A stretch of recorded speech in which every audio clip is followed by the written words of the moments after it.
Merangkum sedikit begitu ya dari 1.001 pantangan untuk investasi saham di kala market lagi koreksi seperti ini. Nah, kurang lebih ada tidak peduli portofolio, mudah terbawa situasi panik, terlalu takut rugi, beli saham di momen yang salah, dan juga salah mengikuti tips saham. Nah, ini yang paling fatal sebenarnya yang mana nih? Kalau menurut saya yang paling fatal itu adalah yang terakhir. Oke, Jadi salah mengikuti mengikuti tips tips saham gitu ya. tentang ya, yang sekarang sedang marak ya, terutama ya Mhm, pom-pom buzzer ya. Artinya ini bahaya sekali. Kenapa? Karena dalam prinsip investasi itu kita tidak boleh ya, baik investasi mhm. maupun trading, kita tidak boleh melakukannya sebelum kita tahu caranya, terus bagaimana barangnya ataupun kondisinya seperti apa. Itu yang paling penting. Nah, bahayanya dengan mengikuti tips aja ataupun lebih sekedar mengikuti apa yang menjadi direction dari pihak lain siapapun orangnya, itu bisa juga terperangkap ya, oleh Mhm. kepentingan-kepentingan yang di luar itu. Jadi mungkin secara fundamental mungkin tidak bagus, tapi sekedar diiming-imingi dan lain sebagainya, terus kita Mhm. banyak ikut ya, begitu saja tanpa harus dilihat dulu secara lebih detail, maka yang terjadi adalah kebanyakan seperti yang akhir-akhir ini. Dia beli dari saat harga yang sangat tinggi karena memang tergiur ya dengan berbagai macam iming-iming, misalnya harga akan naik tajam sebesar ini dan lain sebagainya, dan ini akan berkali-kali lipat naiknya. Itu juga akan membuat dia akan rugi sendiri. Nah, pada Mhm. saat turun dia tidak bisa meminta pertanggungjawaban siapa-siapa, dia harus menderita kerugian itu sendiri ya.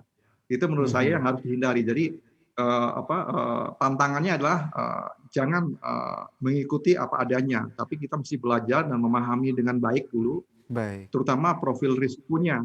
Ya, seberapa Mhm. besar turunnya, seberapa kuat saya menanggung turunnya. Karena bahaya, nanti sudah terlanjur pakai uang pinjaman online, uang Mhm. kuliah, uang lain-lain atau uang panas, kemudian harga turun akhirnya akan menjadi permasalahan yang lebih berat lagi. Baik. Jadi Pak Fendi, ini hal yang harus dilakukan investor sebelum terjun ke bursa, misalnya kayak pengen jadi value investor atau trader gitu, itu sebenarnya apa sih ini yang harus dilakukan? Ya, yang pertama menurut saya adalah kita di dalam melakukan investasi ataupun trading itu kan sebenarnya risiko yang terberat adalah meresikukan uang kita yang akan Mhm. menjadi terpangkas rugi ataupun bahkan hilang ya. Ini yang pertama harus kita watch ya, harus kita sadari. Sehingga kita perlukan adalah knowledge dulu, pemahaman Mhm. dulu. Jadi kita memahami dengan baik karakteristik dari saham itu seperti apa. Karena saham itu kan banyak sekali. Ada saham blue chip, ada third liner, second liner, ada saham-saham yang lebih banyak quote and quote gorengan. Ya, Iya. nah ini juga kan akan memiliki konsekuensi sendiri-sendiri. Jadi pahami dulu ya karakteristik dari saham itu, dan kalau perlu jangan ikuti dengan mudah setiap omongan orang dengan begitu saja. Maksud saya mesti Mhm. cross check, benar tidak ya, secara kita mesti belajar lebih sedikit lebih dalam lagi tentang itu, Baik. karena ini perkara meresikokan uang kita. Yang kedua adalah persiapan mental. Jadi sesuaikan dengan Mhm. mental kita, jangan sampai sebenarnya kita takut rugi tapi kita masuk ke saham yang potensi kerugiannya besar misalnya, ke saham gorengan misalnya. Ini kan sama Mhm. sekali nggak match ya.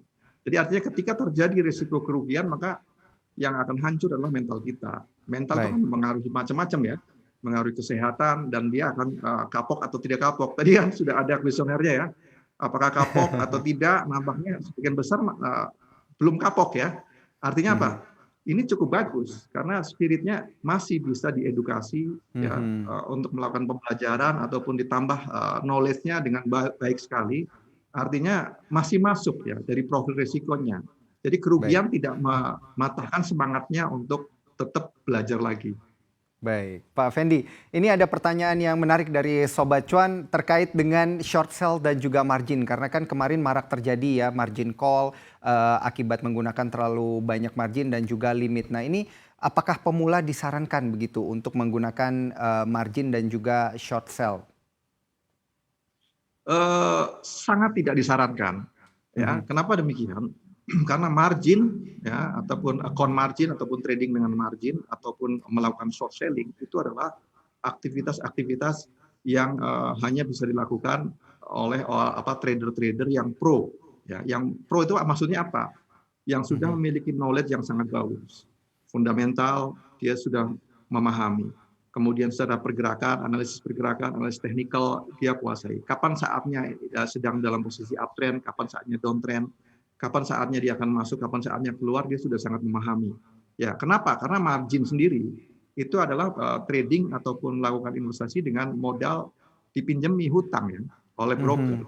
Jangka waktunya juga tidak lama, maksimum 90 hari ya. Jadi artinya apa? Sangat berbatas waktu. Jadi artinya bagi yang pemula misalnya melakukan transaksi margin itu namanya gambling, spekulatif. Karena apa? Bisa saja nanti akan terjadi kalau kerugiannya mau tidak mau resikonya di force sell ataupun dijual paksa. Sehingga itu pasti sudah mengalami kerugian. Jadi hanya orang-orang yang tahu itu, yang pro itu yang bisa melakukan transaksi itu. Apalagi short selling. Ya short selling resikonya sangat besar. Jadi short selling kan intinya adalah bagaimana pinjam barang atau saham dijual terlebih dahulu. Dan harapan apa? Terjadi penurunan. Nah ini kan hanya dilakukan oleh pro, orang-orang ataupun trader yang sudah memahami dengan baik tentang analisis pergerakan harga. Oh ini kemungkinan besar akan mengalami penurunan dengan analisa teknikal dan lain sebagainya. Sehingga dia posisinya adalah melakukan short selling, dia bisa pinjam saham. Jadi jangan masuk dulu ke short selling maupun margin untuk pemula. Sangat tidak dianjurkan.